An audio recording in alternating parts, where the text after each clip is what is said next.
예, 반갑습니다. 우리는 이합주의 흙으로 창조하심까지 진행했고요. 오늘은 이제 76쪽에 영혼의 창조에 대해서부터 다시 반복하도록 하겠습니다. 이합주에 간략하게 말씀드리는 것 같은데, 이제 77쪽에 보면 펜필드라는 연구자가 있습니다. 이분은 이제 정신과 의사인데, 이제 서 교수님께서 이 저자께서 매우 재밌게 활용하는 아주 유력한 연구자죠. 그래서 펜필드는 마음의 신비에서 영혼은 호흡과 같아서 죽으면 흩어지는 것이 아니라 영적 실체이므로 소산되지 않고 생존 체계의 기억을 다 가지며 의식도 그대로 갖는다고 증명하였다. 이렇게 펜필드라는 과학자가 이러한 증명을 했다. 이거에 대해서 밝히고 있습니다. 상당히 재밌는 글이죠. 이것을 누차 반복하면서 우리의 인간의 기억이 어디 있느냐 하면 우리가 두뇌에 있다고 보지 않습니까? 그런데 기억은 또 몸에도 있다고 볼 수 있거든요.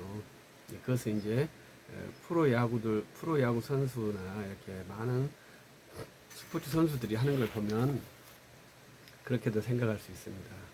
그분들은 우리가 감각적인 반응, 무조건적 반응 이렇게 볼 수 있죠. 이러한 것들은 기억에 의한 것이 아니라 우리의 체득에 의한 몸이 기억한 것에 의해서 형성되는 것이죠. 그래서 우리는 그런 것을 하기 위해서 무한한 반복을 하죠.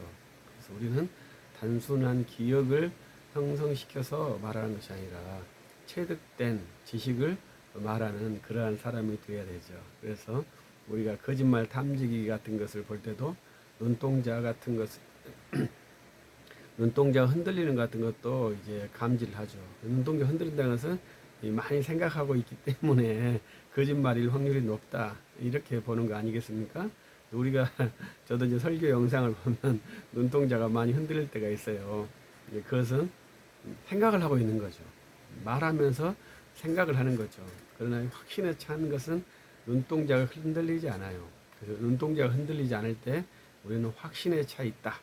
이렇게 말하는데, 그래서 이 확신이 이제 설득의 중요한 요소가 되기도 하죠. 그래서 나도 내가 믿지 못하는 것을 어떻게 타인에게 전달할 수 있겠느냐. 이것이 세일즈의 아주 중요한 기법이지 않습니까? 우리 영혼의 기능과 관련되어 있는 것이죠. 그래서 우리는 기억을 단순하게 두뇌에서 한다고 하지만 두뇌에 있는 저장 장치는 연산을 해야 되기 때문에 우리 눈동자가 흔들려요. 확신이 없는 거라는 것입니다. 그래서 확신 있는 기억 장치는 어디일까? 두뇌는 아닌 것 같죠. 그래서 오늘 말씀처럼 영혼의 기억이 되어 있다고 봐야 되겠죠. 그래서 영혼의 기억이라는 그러한 컨셉이 하나 있어요. 그래서 우리가 영혼이 있느냐 없느냐 이것이 상당히 중요한 관건이죠. 우리는 당연히 영혼이 있다고 생각하지만 우리가 학문을 하는 이유는 여러 사람들과 교류하는 것을 목표하기도 하거든요. 내 주장을 밝히는 것도 학문의 주요한 기능이고 또 다른 사람의 생각을 청취하는 것도 학문의 기능이에요. 두 가지 기능을 실행을 해야 되거든요. 그래서 우리는 영혼이 있다고, 저는 영혼이 있다고 확실하지만 또 영혼이 없다고 생각하는 사람, 또 영혼이 발생한다고 생각하는 사람, 여러 가지의 사람들이 있죠. 그러나 모두의 답은 인간은 이해할 수 없다. 이게 답입니다. 우리는 하나님께서 인간을 창조하셨다. 영혼을 창조하셨다. 이렇게 믿는 것이죠. 이해하는 것이 아니죠. 그래서 믿는 것과 이해하는 것을 잘 구분해야 합니다. 그래서 모든 것을 다 사람이 이해할 수 있다고 생각하지만 이해하는 것은 매우 적어요. 거의 없다고 보아도 될 겁니다. 그래서 거의 다 우리는 믿는 것이거든요. 그래서 우리가 모두가 다 함께 믿어주는 것이 이제 보편성이라고 그런 것이라는데 그것도 이해하는 것은 아니죠. 1 더하기 1이 2다. 그걸 여러분 이해하시나요?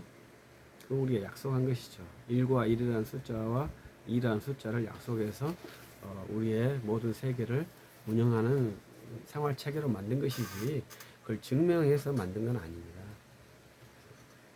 하나 더하기 하나는 이 하나라는 숫자, 언어 이런 것도 다 약속이다 이 말이죠. 그래서 이러한 것들이 이해되는 것이 아니에요. 그래서 우리가 이해한다 이것을 쉽게 생각하는데 이해라는 것은 아주 어려운 고난도의 일이고 어떻게 보면 불가능한 일이죠. 그래서 우리는 파편적으로 이해하죠. 그것도 일시적으로 이해를 합니다. 그러나 믿는 것은 항속적으로 유지되죠. 그래서 여러분은 무엇을 믿는가 이렇게 결정을 해야 되겠죠. 우리는 신학을 믿음으로 한다고 결정한 사람들이니까 우리의 이 믿음 신학의 내용이 우리의 믿음의 요체들이죠. 그래서 우리가 신학을 한다. 이것은 곧 내가 믿는 내용을 정립한다. 이렇게 말할 수 있고 그 믿음을 가지고 이해를 증진하고 있고 다른 사람들의 그 이해를 살필 수 있는 그러한 능력을 갖는 것이 이제 신학대학원에서 가질 수 있는 아주 기본적인 소양입니다. 이것을 좀 더 전문화시켜서 박사과정으로 진행시켜 이제 좀 더 체계적이고 좀 더 합리적인 그러한 이제 의사결정 구조, 학문 체계를 갖는다면 매우 좋겠죠. 그래서 우리가 영혼이 있다. 이것이 이제 우리 학문의 기본 세팅입니다. 이걸 증명해라. 이게 맞다. 이것은 좀 우리 시대에는 안 맞죠. 우리 시대는 그걸 맞다 하는 게 아니라 우리는 맞다고 생각한다. 너는 어떻게 생각하냐. 그때 이제 우리라는 그 바운다리가 우리는 기본적으로 교단이죠. 그래서 그 교단의 정체성이 자기의 정체성과 어떻게 부합되는지를 먼저 살피는 것이 매우 중요하죠. 그 다음에 이제 77쪽에 영혼은 육체 조성과 동시에 창조되었다 이렇게 말하는 거죠. 이것은 아담도 그렇고 우리도 그렇습니다. 그래서 아담은 이제 우리의 조상이지만 상당히 특이한 위치에 계신 분이잖아요. 그래서 갓난 아이 시절이 없었다 이렇게 볼 수 있겠죠. 그래서 아담에게 배꼽이 있을까 없을까 이렇게 고민을 하지 않습니까? 아담에게 배꼽이 있었겠습니까 없었겠습니까? 네, 있었다 이렇게 볼 수 있겠죠. 하나님께서 콕 찍어서라도 배꼽 모양을 만드셨겠죠. 배꼽도 우리의 탯줄이지만 인체 구조상 보면 상당히 활용점정에 아주 멋있는 위치에 포인팅이 되어 있다고 볼 수 있지 않겠습니까? 또 이제 어떤 재밌는 분들은 남자의 이 젖꼭지가 필요하냐 필요하지 않느냐 이렇게 말하기도 하죠. 남자의 젖꼭지는 왜 필요할까요? 참 그것도 묘한 일이죠. 아무 쓸데없는 젖꼭지가 남자에게 있죠. 그리고 그것도 이 구도상 보면 그 두 개의 점이 있으므로 상당히 몸에 밸런스가 있는 그러한 구도겠죠. 그래서 하나님께서 인간을 창조하심이 참 신비하다. 이제 뭐 진화론적으로 생각하면 옛날에 젖을 주다가 태화됐을까요? 그래서 조그만해졌을까요? 그것은 어떻게 말이 안 되죠. 그래서 우리 인체 구조학으로 봐도 진화론이 맞지 않는 부분들이 너무 많죠. 근데 왜 그러냐면 사람의 모양이 일치된 것이 하나로 있다면 진화론이 맞지만 사람이 70억 명이 있어도 일치된 DNA 구조가 하나도 없어요. 그러니까 어떻게 그게 진화가 된다고 말하겠습니까? 모든 사례가 다 다른데 아마 수천 년의 역사에 DNA가 같지 않았을 것입니다. 그래서 인간은 창조될 때 영혼도 창조되었다. 그래서 영혼 창조설을 하거든요. 그래서 우리의 영혼이 어디 있을까 이러한 개념인데 이것도 이제 어떻게 보면 결정된 교리는 아니고요.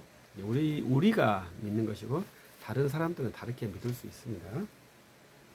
그다음에 영혼의 실체는 이제 펜필드라는 의학자를 말했고요. 그 다음에 우리는 영혼과 육체가 한 인격을 이룬다. 그래서 인격이라 했을 때는 영혼과 육체를 말하죠. 그래서 가끔 이제 신비주의적 이단 사람들은 영혼만 깨끗하고 육체는 상관없다, 이러한 주장들이 있죠. 그래서 육체의 죄악에 대해서 심각하게 생각하지 않죠. 영혼만 정결하면 된다고 생각하니까요. 그러나 우리는 육체와 영혼을 동일체, 한 연합체로 보기 때문에 영혼의 정결과 함께 육체의 정결도 매우 중요하게 생각하죠. 그래서 영혼과 육체를 한 인격으로 봐요. 그래서 우리는 예의라는 것이 육체적인 거지 않습니까? 영혼을 말하면 영혼이 자유롭기 때문에 육체에 무질서한 것을 취할 수 없잖아요. 그래서 우리 칼빈파, 특히 우리 장로파는 매우 질서를 강조하는 집단이거든요. 그것은 이제 육체적인 것에 대해서 이제 중요하게 생각한다 이 말이죠. 순서 같은 거 이런 것이 결코 무시되지 않아요. 그래서 항상 어떤 것이든지 이름을 쓸 때도 이름을 순서대로 쓴 그 방법을 기명하죠. 그래서 나이 들어 썼다든지 가나다 순으로 썼다든지 그 등록 순으로 썼다든지 이것을 밝히죠. 왜냐하면 그 똑같은 이름이지만 순서가 돼 있으니까 그 순서에 따라서 감정이 발생한다 이거죠. 이것은 영혼의 문제가 아니고 육체의 문제거든요. 그래서 이러한 것들도 우리는 매우 중요하게 생각하죠. 그래서 교회에서도 마찬가지죠. 그래서 어쩔 때는 무순 그래요. 무순이라는 것은 그냥 무작위로 적었다 이 말이죠. 그러니까 그 순서에 의미를 두지 말라 이렇게 말하지만 그 무순도 반복이 되면 무순이 아니겠죠. 의도를 갖는 것이겠죠. 그래서 우리는 그런 순서들은 다 육체적인 것인데 그것이 매우 중요하다. 왜? 인격이니까. 인격은 내 자존심을 건들잖아요. 그렇기 때문에 내 생명과 동일해요. 그래서 내 육체를 건드려도 우리가 치명적인 인격 손상을 받죠. 옛날에 우리 시대 때는 이 뺨을 때리는 것에 대해서 인격적이라고 생각했는데 지금은 터치를 해도 인격 침해를 받는다고 해요. 그러니까 매우 조심스럽고 위험하죠. 그래서 지금은 상당히 어려운 시대가 됐는데 누가 내 몸을 탁 치면은 그거 쳤나보다 생각하면 되는데 인격 침해를 받았다 생각한다 이 말이죠. 왜 이 몸을 쳤는데 인격 침해를 받는다 생각할까요? 정확히 틀린 말은 아니다 이 말이죠. 그래서 내 몸을 누가 허락 없이 만지는 것은 인격 침해가 되는 거죠. 왜? 육체와 영혼이 하나니까. 우리 시대에는 어떤 영혼이 없으면 육체가 최고로 중요하니까 그렇게 되는 거죠. 근데 우리는 허락을 해도 그것이 비인격일 수도 있죠. 왜냐하면 우리는 불법을 허락할 수 있으니까요. 그 다음에 영혼은 인격의 자리이다. 그래서 그럼 인격이 어디 있고 영혼이 어디 있을까요? 영혼이 어디 있는지 모릅니다. 근데 우리는 우리 온 몸에 다 있다. 이렇게 설명을 해드렸고요. 영혼 안에 인격이 있습니다. 영혼 안에 여러 가지 것이 있고요. 그 다음에 영과 혼. 그래서 우리가 3분설, 2분설 하는데 영혼은 하나가 아니라 우리 조수를 보면 영은 생명과 행동의 원리, 혼은 행동의 주체 이렇게 구분되는 것으로 제시를 하고 있죠. 상당히 재밌는 분석이죠. 그래서 영이 있다, 혼이 있다. 그러나 이것은 두 길이 아니고 하나다. 이것을 말씀하고 있는 것이거든요. 그래서 우리의 원리는 영이고 혼은 행동을 주관하는 분야다. 그래서 생명과 행동이 떨어져 있지 않고 하나가 된다. 그렇기 때문에 판단을 할 수 있겠죠. 나를 판단할 수 있겠죠. 떨어져 있으면 판단할 수 없지 않습니까? 왜냐하면 내 행동의 주체가 내가 아닐 수 있으니까요. 그러한 것이라서 영과 혼이 있다. 이렇게 말하고, 영혼은 자기의 초월적 존재라. 그래서 영혼은 영적 실체로서 자기 초월적 존재다. 그래서 초월이라는 단어도 상당히 어려운 단어거든요. 그래서 우리 초월이라고 하는 것이 어, 외부에서 들어와서 나를 이렇게 새로운 것을 확장시키는 것을 초월이라 할 것이냐, 아니면 내부에서 들어온 것을 내부에서 작동해서 나를 확장시키는 것을 초월이냐, 이러한 것이 내재적, 선재적, 초월적 이렇게 하는 철학 논쟁이에요. 그래서 이것은 쉬운 이야기가 아닙니다만은 초월이라는 단어는 매우 어려워요.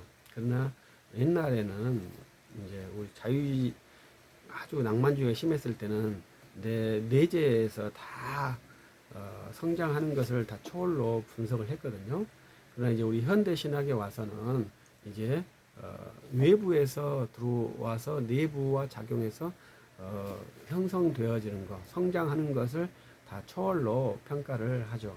그래서 초월이라는 것은 영어로 하면 슈퍼잖아요, 슈퍼. 슈퍼기 때문에 뭐 하늘을 나르고 뭐 어떠한 큰 드라마틱한 능력을 발휘한 걸 초월이 아니라, 어떠한 새로운 정보를 내가 취득하며 해서 그것을 내 것으로 만들면 내가 어제 나와 오늘의 나가 다르지 않습니까? 그러면 그게 초월이죠. 이렇게 현대 신학자들은 초월을 생각합니다. 그러니까 우리가 영혼은 자기 초월적인 존재라 생각하는 것은 육체의 한계를 벗어날 수 있는 그러한 체계를 주기 때문에 초월이라고 우리는 그렇게 이해하고 있다는 것입니다. 그래서 초월은 육체적인 지식을 아닌 영적인 지식을 습득할 수 있도록 하는 그러한 은혜, 그러한 수단을 줄 수 있는 방식이에요. 그래서 우리가 육체의 지식과 영의 지식을 구분하고 있는데, 육체의 지식은 훈련, 인간적인 훈련으로 습득할 수 있지만 영의 지식은 인간의 훈련으로 습득할 수 없다. 이게 기본 체계거든요. 그래서 우리가 신학은 이 영혼의 지식을 취득하도록 하는 훈련인데요. 육체의 훈련을 통해서 이 영혼의 지식을 습득하도록 하죠. 그러니까 신학이 무섭기도 하고 두렵기도 합니다. 왜냐하면 육체 훈련을 시키는 거잖아요. 그러나 이 육체의 훈련으로는 영혼의 지식을 취득할 수 없으니까요. 근데 이 육체의 훈련만 잘 해서 좋은 학점을 받고 좋은 정보를 소유했기 때문에 좋은 신학자, 좋은 신앙이 될까요? 그럴 수 없죠. 영혼의 지식은 전혀 다른 세계에 있기 때문에 그렇습니다.